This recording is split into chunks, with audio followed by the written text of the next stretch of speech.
Chapter 1. Milo Anderson. In the not-too-distant future. Hamilton Island, K-12. Hamilton Island, Washington. Friday, September 1st, 7:15 a.m. Where in the hell is Mr. Heller? Milo glanced at the clock, again. It wasn't like the teacher to be late. And while the rest of Mr. Roger Heller's 11th grade English literature and composition class were clearly enjoying their few moments of unexpected free time, Milo wanted it to end immediately since Manny wouldn't shut the hell up. "So, are you gonna do it? Are you?" Manny asked for the third time. Milo turned to his right, where Katie and Jessica were talking a mile a minute in front of Jessica's desk 2 rows over, to make sure they hadn't heard, then turned back to his left, where Manny sat like a big, stupid dog who didn't know how far the sound of his barking carried. "Shut up," Milo whispered. "I already said I don't want to talk about it, especially not here." "What?" Manny said again, even louder. "They can't hear me." He leaned toward Milo but didn't lower his voice. "So, are you going to ask her or not?" "I don't know," Milo whispered, wishing Manny would drop it. He never should have said anything to Manny or Alex when they were hanging out in front of the school before the first bell. The moment Manny heard a tasty bit of gossip, he was all over it and wouldn't let it go until he'd talked over every little detail. Sometimes Manny seemed more like a girl in that respect than the girls they hung out with. At least Manny had the smarts to stop yammering when Jessica and Katie joined them under the flagpole. But now that they were in class, Manny wouldn't, or couldn't, shut up, despite the fact Jessica, the subject of this particular piece of gossip, was just 2 rows away from them. "But it's perfect timing," Manny insisted. "It's her birthday. She can't turn you down on her birthday. That's like socially illegal." Milo turned again, praying the girls hadn't overheard the word birthday. If they had, then everything would be doomed. Tomorrow was Jessica's 17th birthday, and everyone was getting together at Milo's house for a surprise party. Not a huge bash, just their immediate circle of friends, himself, Manny, Jessica, Alex, and Katie. Milo planned to finally reveal his true feelings for Jessica, feelings he'd harbored in secret for at least 4 years. The only reason Milo had even asked the guys for their advice divulging his secret was because Alex's girlfriend Katie was best friends with Jessica. Surely Katie would have said something if she knew how Jessica felt. "I don't know," Alex had said. "Katie's never said anything one way or another, but I say go for it. I've seen the way Jessica looks at you, and she's always asking what you're up to." "Really? Why the hell didn't you tell me before?" Milo playfully shoved his best friend. "How long has this been going on?" "Just recently," Alex said. "I think a better question is why didn't you tell me you were into Jessica until now?" "Yeah, what the hell, man?" Manny inserted himself into the conversation. From that moment on, the big dork had focused on nothing but Milo and Jessica. Milo practically expected him to start singing. Milo and Jessica sitting in a tree. The girls had arrived a few minutes later, and the conversation had died, until Manny started up after they got to class. "I say go for it," Manny said. "I agree with Alex. Jessica wants you." Milo turned, praying she hadn't heard her name mentioned. Katie and Jessica were looking at him and whispering. Jessica giggled, and Milo looked down as if studying the carving on his desk. It said, "God can see you," and looked like it had been there forever. Manny laughed. "They're talking about you." "Shut up," Milo whispered again, wondering if they were, and feeling his face burn. Maybe Alex said something to Jessica when she was walking with him to his first class. Shit. I knew I shouldn't have said anything. Milo grabbed his cell and texted Alex, hoping he'd left his phone on vibrate rather than ringtone. "Did you tell Katie about me liking Jess?" A full minute passed. Then Alex texted back, "No, why?" "No reason." "Where's your dad?" "He's late." "Dunno. Haven't seen him. He left early. Should be there." Mr. Heller was Alex's dad, and he was never this late. Usually he was in class an hour before the school doors opened, which was why Alex usually walked to school or caught a ride with Katie on the days her mom let her drive the car they shared. At least, that's the reason Alex gave for not coming in with his dad. Milo suspected something else, however. Alex was embarrassed by his dad.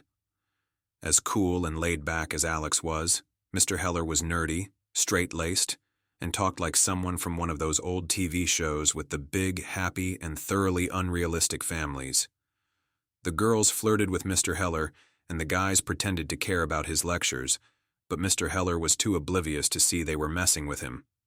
Despite the heckling, students generally seemed to like him, though. He was lenient, not prone to mood swings like many of the teachers, and you'd have to be an idiot to get anything less than a B in his class. Mr. Heller was dorky, clueless, and wore clothes about 15 years out of style. But Mr. Heller was never late. Milo hoped they didn't have a substitute. Subs always gave them busy work. One of the cool things about Mr. Heller, and the reason the kids probably liked him most, was he spent at least half the class talking. And it was the kind of talking that he never quizzed students on, so you could catch a few Z's, which made the class Milo's favorite first period since home economics in 8th grade. The door to the classroom squeaked open behind them, and the class fell silent, except for the sound of students rushing back to their desks and cracking open their books as if they were earnestly attempting to unlock the finer points of grammar. Manny had his book open, but it was upside down. Milo laughed at his idiot friend and made a face, then gestured toward the book. When he looked down, his eyes widened. Then he laughed and turned the book right side up. Idiot. Katie took her seat behind Manny and gave Milo a suspicious look. He turned away quickly, feeling his face flush again. Alex did tell her, or maybe she heard Manny big mouth. Milo looked to his right to see if Jessica was also looking at him, but her eyes were up front, as was the attention of the rest of the class. Mr. Heller set his briefcase on the desk, then straightened his shirt, which was uncharacteristically wrinkled and half untucked, with one tail spilling down below his waist. He looked nervous, or scared. Milo turned to see if Manny had noticed. He had, making a face as if to say, "What's up with Mr. Heller?" Katie wore the same expression, as did the rest of the class. Mr. Heller stood behind his desk, hands on either side of his closed briefcase, as though exhausted, too tired even to lift his head and look his students in their eyes. His hair, usually precisely combed in the exact same old-fashioned style, was a messed-up, sweaty mop atop his head. Class with Mr. Heller began exactly the same way every day. He'd wait for the students to settle down, giving them a full minute after the final bell before he stood up, turned to the whiteboard, and then neatly wrote the topic of the day's conversation. Once the topic was recorded in neat black lines on the whiteboard, he'd turn to the class and say something like, "Good morning, class. Today we're going to discuss foreshadowing," or whatever subject he'd written. Most days, he'd also throw in a terrible pun to kick things off. Mr. Heller was such a stickler for routine that Milo could easily imagine the man starting his weekend mornings the same way at home, in front of a whiteboard with the words bacon and eggs written on it. "Good morning, family. Today we're going to have bacon and eggs. Here's a little joke I heard. This one will crack you up." Seeing Mr. Heller just standing there staring down at his desk was unsettling enough to send a shiver down Milo's spine. "Are you okay?" Stephanie Blankenkamp asked from her front row desk. Mr. Heller said nothing. Instead, he turned around, grabbed a black dry erase marker, and started to scribble on the whiteboard. His handwriting, normally block perfect and in a straight line, was wild and erratic, like he was writing in an angry rush. He scribbled one word: 11. 11? What the hell? Is that how many beers he drank before class? Milo turned to Manny and Katie, the three of them exchanging quiet confusion. Then he looked over to Jessica, who was staring back with the same bewildered and nervous expression. Mr. Heller turned from the whiteboard, finally making eye contact with his students. His face was clammy, his eyes bloodshot. His hands shook as he turned his head back and forth as if he were counting students, or searching for someone. Looking down at his desk again, he opened his briefcase with a loud snapping sound. He stared into it for what seemed an eternity, as Milo, and probably the entire class, wondered what he was focused on. Had the class done so poorly on their reports the previous week that he couldn't bring himself to pick up the stack of graded papers? Mr. Heller reached into the briefcase and pulled out a pistol. Time stopped for Milo, even as a million things seemed to happen around him at once. First, Manny laughed, like Mr. Heller was going to show them a cool trick or joke or something using the gun as a prop. Or perhaps it was the nervous laugh of a brain which hadn't quite registered the threat. But someone else, Amber Riley, screamed. Several students gasped. Mr. Heller aimed the gun and fired, shooting Tommy Hopkins, the school's star rower, right in the face. The gunfire was thunder in the enclosed classroom, like an explosion in Milo's ears as Tommy fell to the ground. Chaos erupted. Mr. Heller turned, as calm as a man choosing his donuts from behind the glass, and fired another shot, then another, barely audible over the high-pitched ringing between Milo's temples. One shot missed one of the students and sailed through the wall into the next classroom. Milo heard muffled screams from next door. Had the bullet hit someone, or were they screaming in response to the sound of gunshots? Students scrambled in every direction, but with one goal: escaping the classroom. Milo remained rooted to his desk, unable to think straight, much less move. And then something caught his attention. Jessica was running toward him, eyes and mouth wide open.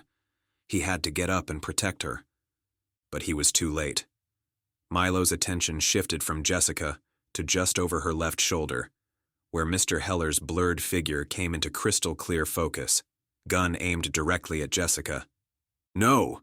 Milo opened his mouth to warn her, but his speech was cut short by the thunder of another gunshot that sent her forward, straight into him.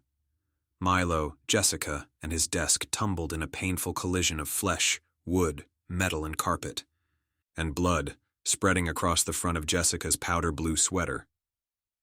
Jessica stared up at him, scared and searching for a reason. She said something, but her voice was muffled as if he were hearing it through a wall of cotton. He pulled her to him, as though he could protect her from more bullets. The gunshots stopped, and the only sound was the whistling in Milo's ears. Milo turned his head and saw another victim of Mr. Heller's gun, Manny, lying in a river of blood. He appeared to have been shot in the stomach.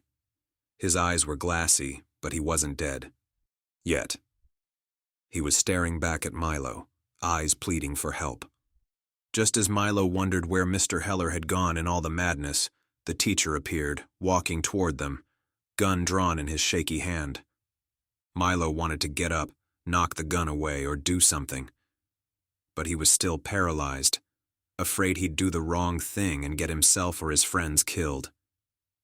He looked down to see Jessica's blood seeping into his shirt and jeans. Her eyes were closing, and he prayed Mr. Heller would keep walking out of the class and past them so he could save his friends, even if he had no idea how he intended to do so. Mr. Heller paused, looking at Manny with hollow eyes, and his expression drifted from nervous to one of bottomless sorrow. He kneeled beside the boy, face almost apologetic. Manny began to tremble, unable to move as Mr. Heller leaned down and said something to him. Milo couldn't hear what Mr. Heller said, or read his lips. But whatever he said seemed to remove the fear in Manny's eyes. Milo's mind was suddenly focused on the acrid scent of piss, though he wasn't sure if it was Manny, Jessica, Mr. Heller, or himself who had lost control. Mr. Heller turned to Milo and held his gaze. Milo winced, preparing for death. Why is he doing this? Why is he going to shoot me? What did I ever do to him? No! I don't want to die! Please don't kill me, Milo cried, tears streaming down his face. I'm friends with Alex. You know me. Hearing his son's name seemed to waken something in Mr. Heller's eyes. He stared at Milo as tears dripped down his face. He looked back at the whiteboard and pointed at the word 11 with the gun. What does that mean? What the hell is 11? Mr. Heller then raised the pistol, but not at Milo. Instead, he parted his lips and shoved the gun into his open mouth. "Oh God, no!" Mr. Heller pulled the trigger and Milo screamed.